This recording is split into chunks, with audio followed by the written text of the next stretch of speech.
Let's not forget that the Detroit Lions drafted what would have been the Heisman Trophy winner had he not gotten injured in Hendon Hooker. And man, we're about 10, 11 days away from the start of training camp. And he's a guy that, yes, we know he's injured, but we're like so excited about because he had some things to say recently. He was actually at SEC Media Days. Obviously, he's no longer in the SEC, but he was doing a sponsorship thing. So he had an interview where he shared some things about his rehab, the NFL game, how he's getting mentally prepared. It's a different play, but obviously different language, but how he's hyped and ready for the NFL game. But before we do that, let's just take a look. Why is it so important that you get a third, a quarterback like this to be? You have Jared Goff, but you have a guy that is even in the waiting, depending on what Jared Goff does. But why is it so important? Because look at this list, good old Wikipedia, to show us that. Yeah, look at some of these quarterbacks. Now, let me know in the comments who was your favorite quarterback back in the day. We can just kind of start in the 80s here, or in the late 80s.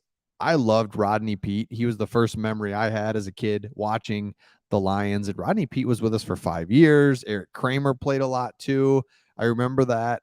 I remember the debate, who do you want? And then you had Andre Ware coming in. You can see the number of games that were played each season. Then it just gets blatantly turned over to Scott Mitchell. Scott Mitchell goes for 4 seasons. And then it's Charlie Batch. We're trying to make that work.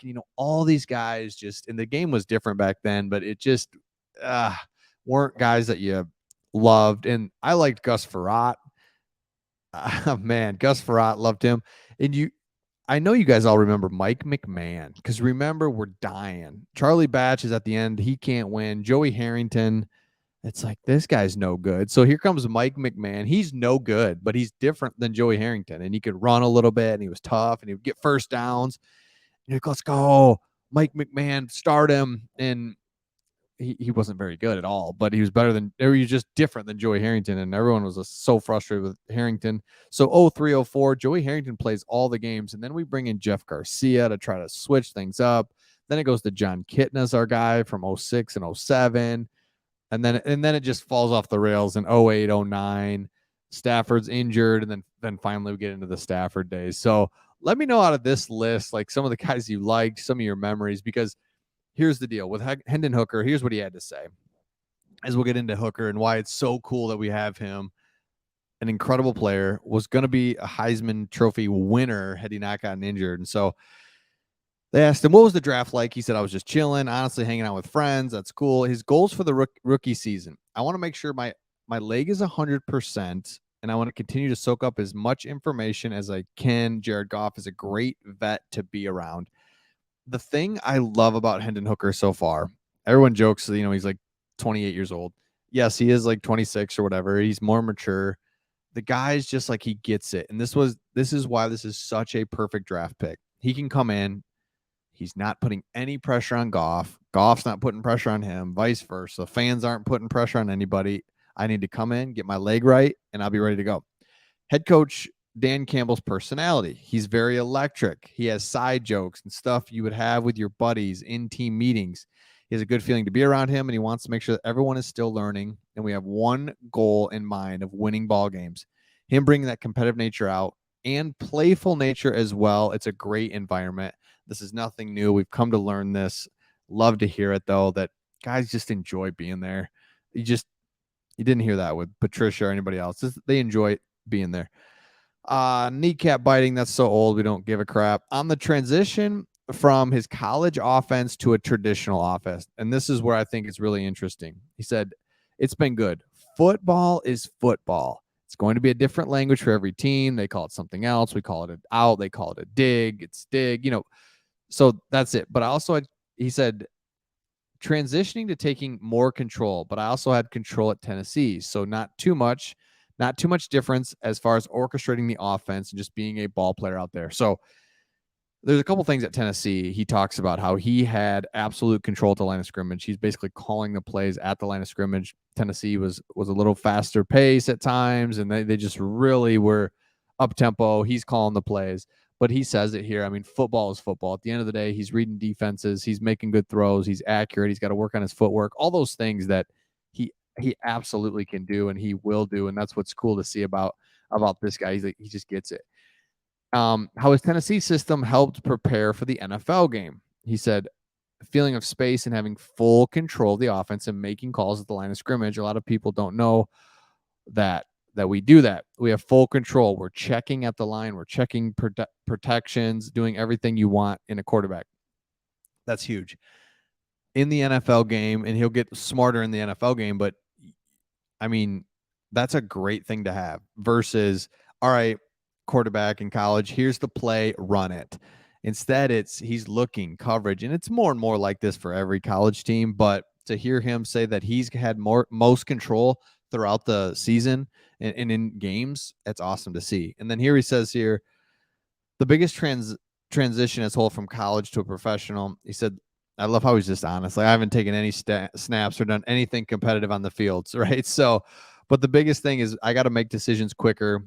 The speed of the game is going to be faster. So he gets it already. Look, I haven't done anything, right? So I don't know, but one thing I know for sure is like it's going to be just faster. And then he just says, look, I'm super excited. I'm super hyped. I'm going to have to calm myself down. I definitely miss playing, miss competing, miss moving around like I want to. I'm so excited. And so it's been rumored that he's progressing really well. You know, we've been through this, especially last year with Jameson Williams. Like, what does that mean? What are you supposed to say when someone's like, how you doing?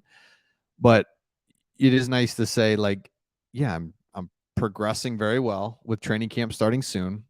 I'm really just taking it day by day, building my body back up where I want to be even better. So he's progressing. The guy gets it. He's a great player. If you watch his highlights, he has two things that I love, and I think you absolutely have to have as an NFL quarterback: a quick release, and you got to be accurate.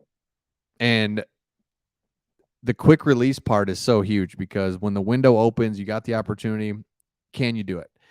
There's other guys that it's just a tick slower. I mean, and that's all that makes a difference in the NFL game. And then you have to be accurate. I mean, I think there's throws to be made, and yes, are there guys going to be open at times? Absolutely. But at the end of the day, it's a window of about like 2-yard window at any given moment where you have to put the ball on that money. And we've seen it with Tom Brady. I saw an interview with Tom Brady where he said, look, the difference for him is that even when he hits guys that are wide open, the difference between putting it out in front of them just a hair and putting it on their side, he's like, that's the difference between 10 yards. Guys can catch it on the run, turn it up, 10-yard gain, versus it's behind them just a touch. They got to turn their body and they get tackled for a 3-yard gain. It's the littlest things in football. It's what makes football so much fun. There's so many things going on. So we have a quarterback we have two good quarterbacks. You saw that list earlier where we had many years where we had no quarterbacks. We have two good quarterbacks. The perfect thing is it allows Hendon Hooker to just mature within the NFL, being a professional, sitting behind Jared, watching the NFL game, going on road trips, like all the things that he gets to experience with no pressure versus, all right, we start the season 2-2 and it's like, oh, we should have won that one. We should, any game you lose is like, we should have won it. Well, it's like, well, okay. So then, you're calling for Hooker. It's like, no, we've got the quarterback, we've got the other players in place, and now you've got a rookie contract in Hendon Hooker where we can keep him 4 to 5 years and just have somebody that we know we've got. And it allows now for better leverage when Jared Goff goes up for contract where, hey, without Hooker, it's like we have no options. You have to sign Jared Goff. He's the guy that you have to have. But instead, Hooker provides an opportunity for you to say, hey, look, Jared's asking for something big. We can't do it. We're going to go with Hooker. And it allows you to just kind of level the playing field when it comes to negotiations. It allows us to really have the upper hand, really, because we like Hooker. I really think, we cannot forget what he was doing in college in the SEC, flying around, throwing the ball all over the yard. I mean, this guy, and then to hear, and I think that's what's so important, to hear him saying he had controlled the line of scrimmage. It's not a number, reading the number off the wristband and just throwing it it's like a progression. It's changing coverages. He's audibling at the line of scrimmage. Those are all things that you love to see from a quarterback. So again, let me know your thoughts in the comments on Hendon Hooker. And then especially too, Who did you love back in the day? I mean, man, Rodney Pete was my first memory. I was like, let's go. Barry Sanders was just drafted. Like, what? Sky's the limit. And then I just remember as a kid, Scott Mitchell was just getting roasted. People would just kill him and Wayne Fonts. And it's funny because that was the first era, I guess, in sports. Well, let me say this, and maybe I'm right, maybe I'm wrong on this, but it felt like that was the first time. This is pre-social media, of course, but what's like you really from the stands let the really yelled at your own teams, right? So I would go to games and you'd be like, people were just roasting Wayne Fonts, just letting him have it. Scott Mitchell couldn't stand Scott Mitchell at times.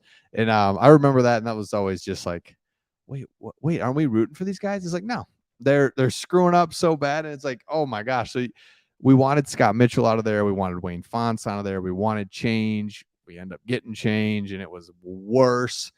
And then finally in the year 2021. Oh my gosh, I would say 2011. But no, in 2011, we started to win. 2012, Stafford started to play more. We had Kelvin. We started to do that. And then we just fell off for the last few years. And now it feels good to have the Lions back on track, trajectory good. Have never just been on this trajectory since I've been a fan in 25 years. So can't wait to see it. Let me know your thoughts in the comments, and we'll see all of you on the